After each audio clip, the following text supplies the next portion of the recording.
हम भारतीय हरित खादी ग्रामोदय संस्थान के खनवा प्रांगण में हैं अभी। ये संस्थान पूरे देश में ऐसा पहला संस्थान है जहाँ पे सोलर चरखे के द्वारा सूत की कताई और सोलर लूम के द्वारा कपड़े की बनाई और इसी तरह सौर ऊर्जा का प्रयोग करते हुए पूरी टेक्सटाइल वैल्यू चेन को किस तरह कवर किया जा सकता है उसका जीता जागता उदाहरण है। हम अभी उसी प्रांगण में हैं।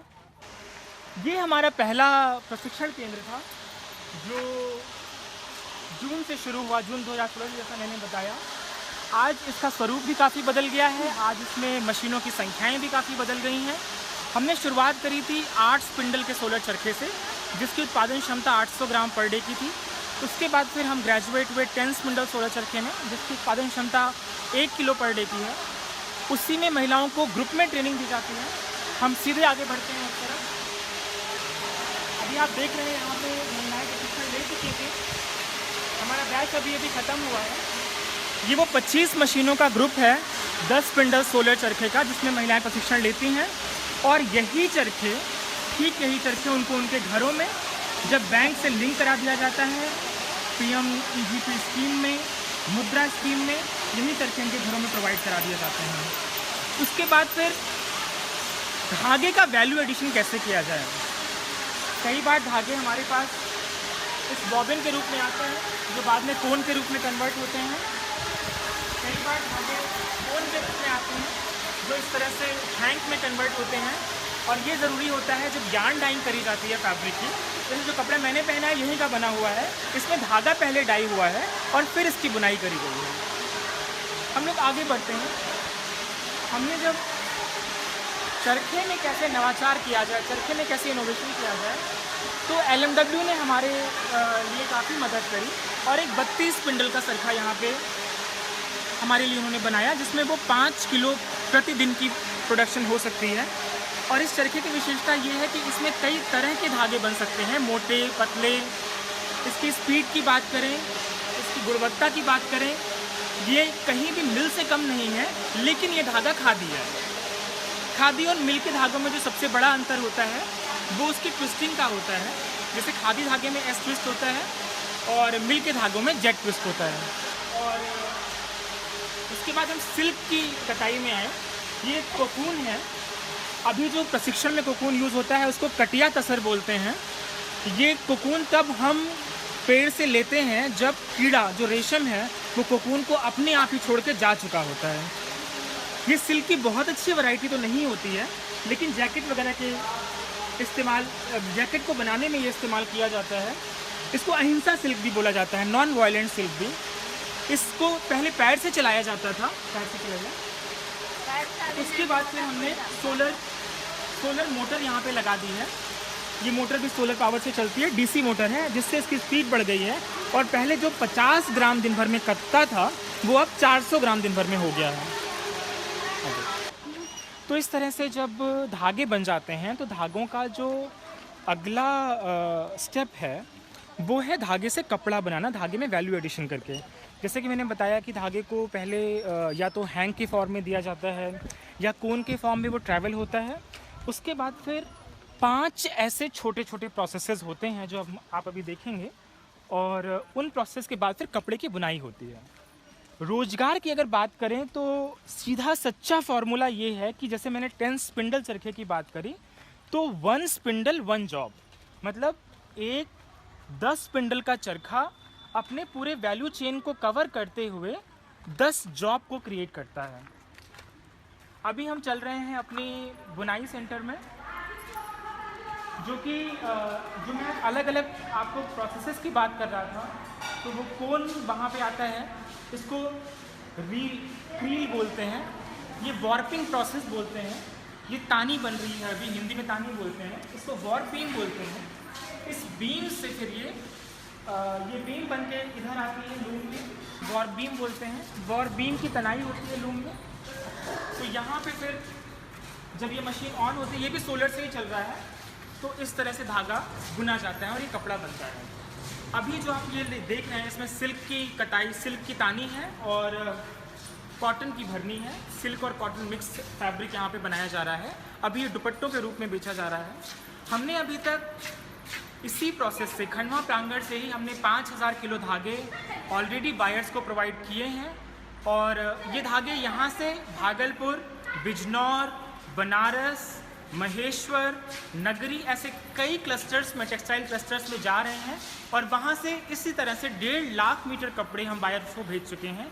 एक बहुत जाना माना ब्रांड है डब्ल्यू ने हमें ये ऑर्डर्स दिए हैं 1.5 लाख मीटर के, जो 1.5 करोड़ के करीब के ऑर्डर्स हैं, जिनको हम विगत 3 से 6 महीने के बीच में कंप्लीट कर चुके हैं।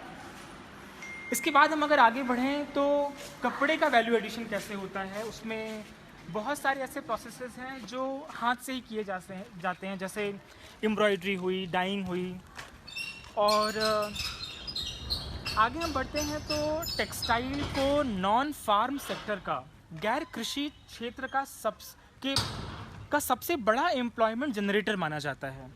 तो हम लोगों ने जब टेक्सटाइल को अपनाया तो धीरे धीरे लगा कि हमें कहीं ना कहीं अगर गांव को छूना है तो गांव को छूने के लिए, गांव के लोगों के मन तक पहुंचने के लिए, सबको इन्वॉल्व करने के लिए, पूरे गांव को रोजगार युक्त करने के लिए हमें कहीं ना कहीं खेतों को, कृषि को, जीव को कहीं ना कहीं इन्वॉल्व करना पड़ेगा।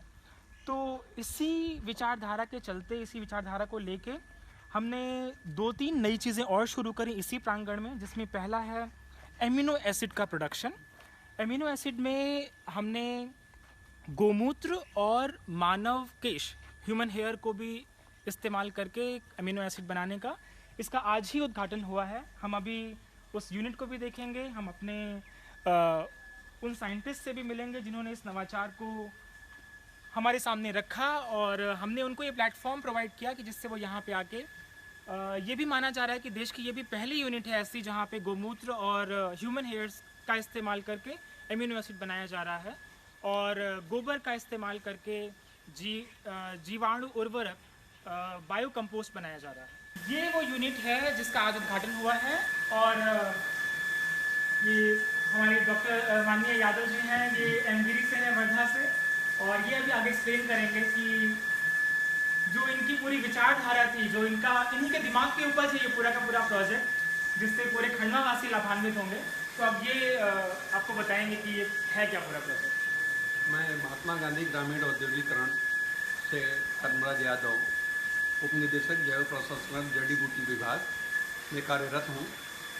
ये इतनी सारी चीज़ें जो है ना देश में बेकार जा रही हैं, तो हम लोगों ने सोचा कि ये जो बाल है और काऊ यूरिन, जो कि रफली जो है ना 15 से 20 लाख मीट्रिक टन अवेलेबल है, तो उसके लिए हम लोगों ने पिछले 3 साल से इस पर प्रयास किया और उसको जो है हमने पेटेंट करवाया। अभी ये जो है ना स्थिति आ गई है कि ये 100 लीटर के स्केल पर यहाँ पर आज जो है ना इस यूनिट का उद्घाटन हुआ है और इसमें जो है ना करीब 4 रिएक्टर हमने लगाए हैं जो 400 लीटर पर डे का प्रोडक्शन देगा। तो ये रिएक्टर में एक रिएक्टर में करीब 50 लीटर जो है ना गोमूत्र जाएगा, उत्प्रेरक जाएगा 50 लीटर, उसमें 15 किलो बाल जाएगा। अगर बाल उपलब्ध नहीं है तो मुर्गियों के पंखे डाल सकते हैं या दूसरे कैराटिनियस प्रोटीन्स उसमें डाल सकते हैं और ये रिएक्शन 5 घंटे का रहेगा। 5 घंटे रिएक्शन होने के बाद जो है ना ये मटेरियल ठंडा होगा। ठंडा होने के बाद इसकी प्रोसेसिंग होगी। प्रोसेसिंग होने के बाद जो है ना इसका फार्मूलेशन होगा। फार्मूलेशन होने के बाद फिर जो है इसको लेबलिंग और पैकिंग होने के बाद ये मार्केट में लॉन्च किया जाएगा।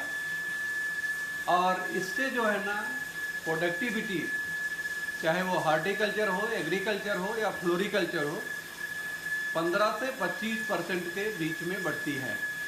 और ये प्रोडक्ट जो है इंडिया में पहली बार बन रहा है।